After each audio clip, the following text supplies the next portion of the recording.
Assalamualaikum warahmatullahi wabarakatuh. Perkenalkan, nama saya Ufriatul Janah dengan NPM 205706103 dari Fakultas Matematika dan Ilmu Pengetahuan Alam, Prodi Wilayah Terapan. Di sini saya akan menjelaskan tentang Pancasila sebagai sistem filsafat atau pengertian filsafat. Pengertian filsafat. Istilah filsafat secara etimologis merupakan padaan kata falsafah dalam bahasa Arab dan psikologi dalam bahasa Inggris yang berasal dari bahasa Yunani filosofia. Kata filosofia merupakan kata yang tersusun dari kata philos atau philen yang berarti kekasih, sahabat, mencintai, dan kata sophia yang berarti kebijaksanaan, hikmat, kearifan, dan pengetahuan.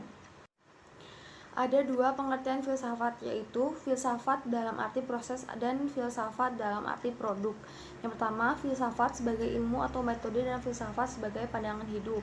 Filsafat dalam arti teoris dan filsafat dalam arti praktis.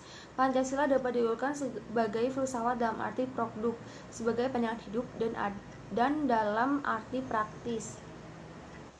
Filsafat Pancasila adalah penggunaan nilai-nilai Pancasila sebagai dasar negara dan pandangan hidup bernegara. Dalam prinsipnya, Pancasila sebagai filsafat merupakan perluasan manfaat dari yang bermula sebagai dasar dan ideologi, merambah hingga produk filsafat atau filsafah. Pancasila sebagai produk filsafah berarti digunakan sebagai pandangan hidup dalam kehidupan praktis. Pancasila sebagai filsafat juga berarti bahwa Pancasila mengandung pandangan, nilai, dan pemikiran yang dapat menjadi substansi dan isi pembuktian ideologi Pancasila.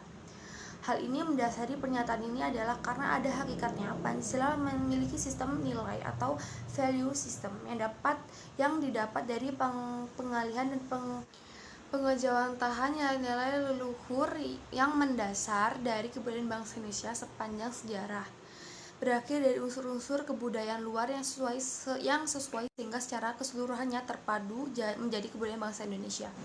Yang pertama, filsafat adalah sekumpulan sikap dan kepercayaan terhadap kehidupan dan alam yang biasanya diterima secara tidak kritis. Yang kedua, filsafat adalah suatu proses kritik atau pemisahan terhadap kepercayaan dan sikap yang sangat dijunjung tinggi. Yang ketiga, filosofi adalah usaha untuk mendapatkan gambaran keseluruhan. Yang keempat, filsafat adalah analisa logis dari bahasa serta penjelasan tentang arti kata dan konsep. Yang kelima, filosofi adalah sekumpulan problematik yang langsung mendapat perhatian manusia dan dicarikan jawaban dari para ahli-ahli. Beberapa alasan Pancasila dikatakan sebagai sistem filosofi. Yang pertama, dalam sidang BPUPKI tanggal 1 Juni tahun 1945, Soekarno berjudul pidatonya dengan nama Filosofi Geistig Setuju Indonesia Merdeka. Adapun pidato yang sebagai berikut. Paduka Tuan, Ketua yang mulia, saya mengerti apa yang Ketua hendaki. Paduka Tuan, Ketua minta dasar, minta filosofi gelos. Atau jika kita memakai perkataan yang muluk-buluk, Paduka Tuhan, Ketua yang mulia minta satu Weltanschauung di atas mana kita mengatur negara Indonesia itu. Dan yang kedua, menurut Nur Bakri, Pancasila adalah hasil pemenangan dari dalam para tokoh kenegaraan Indonesia melalui suatu diskusi dan dialog panjang dalam sidang BPUPKI hingga pengesahan PPKI. Hasil pemenangan itu sesuai dengan ciri-ciri pemikiran filsafat, yaitu koheren, logis, inklusif, mendasar, dan spekulatif.